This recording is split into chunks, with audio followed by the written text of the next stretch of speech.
మరి భారతదేశ వ్యాప్తంగా గత 2 రోజుల క్రితం మొదలైన ఎన్యూమరేషన్ జనాభా లెక్కల్లో స్వయంగా మనకు మనం నమోదు చేసుకునే విధానం ఏదైతుందో వెబ్సైట్ ద్వారా ఆ వెబ్సైట్లో మొత్తం కూడా ప్రతి ఒక్కరు కూడా తప్పకుండా వాళ్ళ విధానాలను వాళ్ళకి సంబంధించిన వివరాలను నమోదు చేసుకోవాల్సిన అవసరం ఉంది. ఈ వివరాలని నమోదు చేసుకున్న తర్వాత ఆ వివరాలను బేస్ చేసుకొని సంబంధిత అధికారులు ఇంటికి వచ్చి దానికి సంబంధించి వెరిఫికేషన్ చేసుకునే ప్రాసెస్ ఉంది. మరి ఈ ప్రాసెస్ని ఇది సాంకేతికంగా డిజిటల్లో మొట్టమొదటిసారి భారతదేశ చరిత్రలో జనగణన అనేది డిజిటల్ పద్ధతుల్లో జరుగుతుంది. మరి డిజిటల్ పద్ధతుల్లో చదువుకున్న వాళ్ళకి పట్టణాల్లో ఉన్న వాళ్ళకి ఎంతో కష్టమైన పని. మరి అలాంటిది భారతదేశం అనేది గ్రామీణ నేపథ్యం, గ్రామీణులు ఎక్కువ ఉంటారు, దాంట్లో చదువుకున్న వాళ్ళు, అందులో డిజిటల్ సంబంధించిన దానిపైన అవగాహన తక్కువ ఉన్న వ్యక్తులు ఉంటారు, కుటుంబాలు ఉంటాయి. మరి ఇలాంటి వాళ్ళందరికీ కూడా ఖచ్చితంగా వాళ్ళందరికీ అవగాహన కల్పించడానికి మేము ఈ వేదిక ద్వారా ప్రభుత్వాలని, వాలంటీర్ వ్యవస్థని, వాళ్ళకు సంబంధించిన సమాచార వ్యవస్థని ఏర్పాటు చేయాలి. ముందుకు వాళ్ళకు అవగాహన కల్పించాలి. ఎట్లా చేసుకుంటారో ఈ వెబ్సైట్లలో ఏ రకంగా ముందుకెళ్ళాలన్న విషయాన్ని అవగాహన కల్పించడానికి వాలంటీర్ల వ్యవస్థను ఏర్పాటు చేసి ప్రత్యేకమైన సమాచార కేంద్రాలను గ్రామాన కూడా ఏర్పాటు చేయాలన్న విషయాన్ని ప్రభుత్వ దృష్టికి తీసుకొస్తున్నాం. మీరు చూస్తే గత 2 సంవత్సరాల క్రితం తెలంగాణ ప్రభుత్వం నిర్వహించిన సమగ్ర కులగణనలో అవగాహన లోపించి వాళ్ళకి ఎట్లా నమోదు చేసుకోవాలో తెలియక ఆ పరిస్థితుల్లో చాలా మంది ఆ డిజిట్లు అన్ని కూడా తప్పొచ్చినాయి. మరి గత వారం తెలంగాణ ప్రభుత్వం రిలీజ్ చేసిన కులగణన వివరాలు చూస్తే ప్రతి కుల సంఘంలో ఉన్న పెద్దలకు, కుల వాళ్ళకందరికీ కూడా బీసీలకు స్పష్టంగా తెలుస్తుంది ఏంటంటే అన్ని కూడా తప్పుడు తడకలు. మొత్తం అన్ని కులాల లెక్కలను, బీసీల లెక్కలన్నింటిలో కూడా దొంగ లెక్కలు, అన్ని కూడా తప్పుడు లెక్కలు. మరి ప్రభుత్వం రేపు పొద్దున విధానాల రూపకల్పనలో, బడ్జెట్లు, అలొకేషన్లో, సంక్షేమ పథకాలను రూపొందించే పరిస్థితులలో వాళ్ళ లెక్కల్ని పరిగణన తీసుకునే పరిస్థితి ఉంటుంది. బీసీలను తక్కువ చేసి చూపించడం, మిగతా కులాలని ఎక్కువ చేసి చూపించడం అనే కుట్రలు జరిగినాయి. దీని మీద మనకి ఏంటంటే రాజకీయంగా అనుకోవడం, మనకు రావాల్సిన నిధులు సక్రమంగా రాకుండా చేయడం, ఇలాంటివన్నీ కూడా కుట్రలు ఉన్నాయి. మరి ఇలాంటి కుట్రలు అవగాహన లేకుండా, మనం పూర్తిగా సహకరించకుండా, మనం పార్టిసిపేట్ చేయకుండా ఉంటే ఎలాంటి తప్పులు జరుగుతాయో తెలంగాణ సమగ్ర కులగణన తెలిపింది. మరి ఇట్లాంటి పరిస్థితుల్లో భారతదేశ వ్యాప్తంగా జరుగుతున్న లెక్కలు ఏవైతున్నాయో ఈ లెక్కలలో ఖచ్చితంగా ప్రతి గ్రామం దగ్గర నుంచి ఢిల్లీ నుంచి గల్లీ వరకు బీసీలకు ప్రత్యేకత ఇది. ఎందుకంటే మనం దాదాపుగా 80 సంవత్సరాల పోరాటం తర్వాత మనం స్వాతంత్రం వచ్చిన తర్వాత మొట్టమొదటిసారి లెక్కిస్తున్నాం. మరి ఈ లెక్కల్లోనే మనకు సంబంధించిన సమస్త హక్కులు దాగి ఉన్నాయి. ఈ లెక్కలు మనకు సభ్యులకు వస్తేనే ఈ లెక్కలను బేస్ చేసుకొని రేపు పొద్దున ఏ ప్రభుత్వ పథకాలైనా, విధి విధానాల రూపకల్పనైనా, మనకు రావాల్సిన సామాజిక, ఆర్థిక, విద్య, ఉద్యోగ సంబంధించిన మన హక్కులు ఏవైతే సాధించుకోవాలో దానికి సంబంధించిన అన్ని కూడా ఈ జనగణనలో కొలబడి ఉన్నాయి. మనం ఎంతో కాలంగా పోరాడుతున్న చట్టసభలో రిజర్వేషన్ కావాలని, మరి అలాంటి రిజర్వేషన్ సంబంధించిన అంశాలు కూడా మనకు ఈ జనగణనలో ముడిపడి ఉన్నాయి. కాబట్టి దేశవ్యాప్తంగా ప్రత్యేకించి తెలంగాణలో ఉన్న ప్రజానికాలు కూడా వాళ్ళు ప్రత్యేకంగా దీనికి సంబంధించిన సమాచారాన్ని వాళ్ళు తెలుసుకొని స్వచ్ఛందంగా వాళ్ళు ముందుకు వచ్చి తెలుసుకోవాల్సిన అవసరం ఉంది. మన లెక్కల్లోనే మన హక్కులు దాగి ఉన్నాయి. మన లెక్కలు కరెక్ట్ ఉంటేనే మన హక్కులకు సాధించుకునేంత మనం అడగలిగే గుర్తు వస్తుంది మనకి. కాబట్టి ఈ వేదిక ద్వారా సమస్త తెలంగాణలో ఉన్న బీసీలకు, దేశవ్యాప్తంగా ఉన్న బీసీలకు కూడా సరైన పద్ధతుల్లో మన కుల వివరాలను తెలుసుకోవాల్సిన అవసరం ఉందని చెప్పి తెలియజేస్తుంది. మరి 50 సంవత్సరాలు ఈ దేశాన్ని పరిపాలించినటువంటి కాంగ్రెస్ పార్టీ తాను చేయకపోగా చివరికి మోడీ అధికారంలోకి వచ్చిన తర్వాత ఈ బీసీ కులగణన చేపట్టాలని రాహుల్ గాంధీ డిమాండ్ పెట్టి దేశంలో పాదయాత్ర చేస్తున్న సందర్భంలో పెట్టిన ఫలితంగా కొంత ఒత్తిడి జరిగిన మాట, ప్రభుత్వం మీద ఒత్తిడి వచ్చిన మాట వాస్తవమే. కాబట్టి ఇవన్నిటి పరిణామ క్రమంలో చివరికి ఏంటిది అని అంటే ఆర్ఎస్ఎస్ కూడా కేరళలో ఒక మహాసభలో మరి ఓబీసీ కులగణన చేస్తే మాకు అభ్యంతరం లేదు అని వాళ్ళు తీర్మానం చేసిన తర్వాత మోడీ అప్పటిదాకా నేను బీసీ కులగణన చేయను అని భీష్మించుకున్న వ్యక్తి ఆర్ఎస్ఎస్ నిర్ణయం చేయడంతో మరి అనివార్యంగా కేంద్ర ప్రభుత్వం మేము కూడా దీనికి సిద్ధంగా ఉన్నాము అని ప్రకటించడం జరిగింది.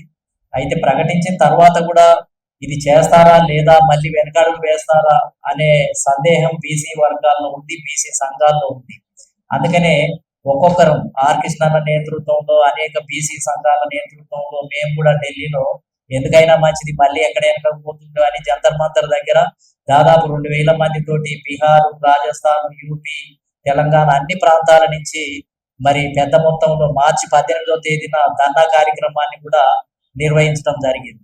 ఫలితంగా ఏంటిది అని అంటే వాళ్ళు ఇచ్చిన క్లారిఫికేషన్ ఏంటిది అని అంటే మొదట ఫేజ్ లో మరి బీసీ కాలం లేకపోవటం వల్ల భారతదేశం అంతా సందేహం ఏర్పడింది. మరి దాన్ని క్లారిఫికేషన్ చేసుకోవడానికి ప్రభుత్వంతో సంప్రదింపులు జరిగినప్పుడు సెకండ్ ఫేజ్ లో బీసీల కాలం ఉంటుంది, మీరు భయపడాల్సినటువంటి అవసరం లేదు అని ప్రకటించడం జరిగింది. ఇప్పుడు సత్యం గారు చెప్పినట్టుగా మరి డిజిటల్ డిక్లరేషన్ ఏదైతే ఉందో అది రాబోతుంది అని కూడా తెలియటం జరిగింది. కాబట్టి ఇది ప్యూర్ గా ఈ కులగణన ఓబీసీ కులగణన అనేది కేంద్ర ప్రభుత్వం ఆధీనంలో జరగాలి, రాష్ట్ర ప్రభుత్వాల ప్రమేయం లేకుండా ఇన్ఫ్లుయెన్స్ లేకుండా కూడా ఉండేటట్టుగా జాగ్రత్తలు తీసుకోవాలి. ఎందుకంటే రాష్ట్ర ప్రభుత్వం చేసిన కులగణన అంతా కూడా తప్పుల తడక అనేది స్వపక్షంలో స్వయంగా కాంగ్రెస్ పార్టీలో ఉన్న వాళ్ళు బయట ఉన్న వాళ్ళు కూడా సందేహాన్ని వ్యక్తం చేయడం జరిగింది. దీన్ని దృష్టిలో పెట్టుకొని మరి ఖచ్చితంగా కొన్ని శాస్త్రీయంగా కొన్ని నిర్ణయాలు తీసుకుంటేనే సరి అయినటువంటి లెక్కలు రావడానికి అవకాశం ఉంటుంది. మరి ఇవాళ బీసీ జనాభా తక్కువ లెక్కలు చూపించి అగ్రకులాస్తులకు ఎక్కడ లేని మరి లెక్కలు చూపించి ఎక్కడ తెలిసినాయో తెలియదు. చాలా దుర్మార్గం.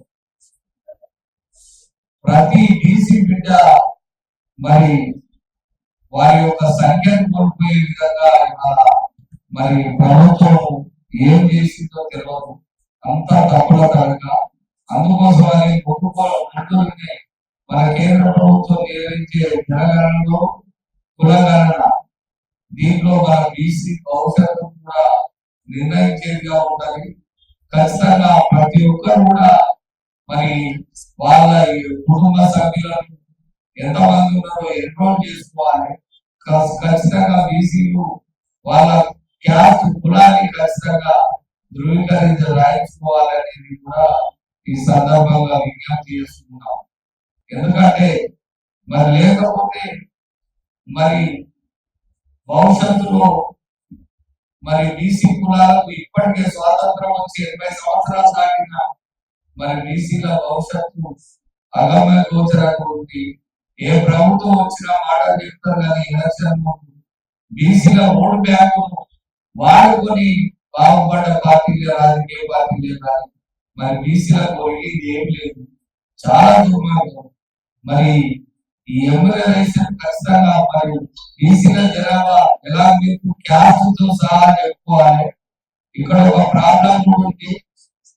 మరి పల్లెటూర్లలో చదువు రాదు చాలా మందికి, సెల్ఫ్ ఎమ్మెల్యేషన్ చేసుకోవాలంటే కష్టం. కాబట్టి ఖచ్చితంగా మరి రాష్ట్ర ప్రభుత్వం అదేవిధంగా కేంద్ర ప్రభుత్వం ఎట్టి పరిస్థితుల్లో మరి ప్రతి ఇంటికి వెళ్ళి మరి జనగణనలో కులగణన చేయాలని ఈ సందర్భంగా విజ్ఞప్తి చేస్తున్నాం. గతంలో కూడా చాలా సందర్భాలు చెప్పడం జరిగింది. జనగణన చేసిన తర్వాతనే 33% మహిళా రిజర్వేషన్ ఇస్తామని చెప్పడం జరిగింది. కానీ జనగణన చేయకుండానే మహిళలకు పాల్గొనట్లు పెడితే ఎందుకంటే దేవుడు అనేవాడు అని చెప్పేసి నాకు గర్వపడం లేదు. ఎందుకంటే ఈ రోజు అది బీగిపోయింది. అంటే అది నా ఒక్కడిది కాదు, ఎంతో మంది బీసీల వాళ్ళ ఒక సంకల్పాలను కూడా నేను ఉపయోగిస్తాను. ఎందుకంటే కేవలం చాలా మంది చెప్తున్నారు నేను ఒక్కదాని వల్ల సాధ్యం, ఒక్కదాని ఏమీ చేయగలరు, నా వెనుక ఉండి ఉన్నటువంటి ప్రతి బీసీ బిడ్డ కూడా ఆ కృతజ్ఞత బాగుంది. ఎందుకంటే ప్రతి ఒక్క సంకల్పం కూర్చున్నది ఒకదానిలో కూడా ఎంతో మంది నన్ను ప్రోత్సహిస్తేనే ఈ రోజు నేను ఇది చేయగలిగిన. అదే విధంగా ఈ రోజు జనగణన చేసినప్పుడు అన్నలు చెప్పినట్టు కేవలం మనకి ఎందుకు లేదు, కేవలం ఎవరో చేస్తే మనకు వస్తాయి కాకుండా ప్రతి ఇంటి నుంచి కూడా ఒక వచ్చి తీసే అక్కడ నుంచి పోరాటం చేయాల్సిన అవసరం ఉంది. చాలా మంది ఏమనుకుంటారంటే వాళ్ళు ఎవరికి చేస్తే మనకు వస్తాయి కదా అనుకుంటారు. కాదు, ఈ రోజు చాలా మంది అనుకుంటారన్న మీరు తప్ప అనుకోదు.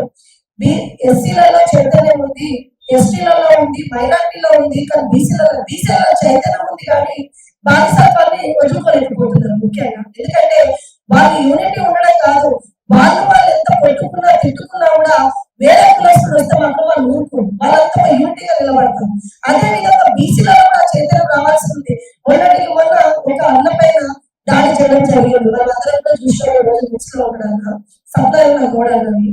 ఎందుకు ఈ విషయం చెప్తున్నా అంటే బీసీల మీద దాడులు జరుగుతున్న జనాభా లెక్కలు చూసుకుంటేనేమో 80% పైన చిక్కులు బీసీలు ఉన్నారు, కానీ ఒక 10% కూడా లేని వాళ్ళ చేత మనం ఇబ్బందులకు గురవుతున్నాం అంటే అది మనం సిగ్గుపడాల్సిన అవసరం ఉంది. ప్రతి ఒక్క బీసీ బిడ్డకి ఏం చెప్తున్నా అంటే కేవలం ఈ రోజు మనకి కాదు, భావితరాల్లో మన పిల్లలు విద్యాపరంగా కానీ ఉద్యోగ పరంగా కానీ రాజకీయ పరంగా కానీ ఒడికి వెళ్ళాలి అంటే ప్రతి ఒక్కరు ముందుకు రావాల్సిన అవసరం ఉంది.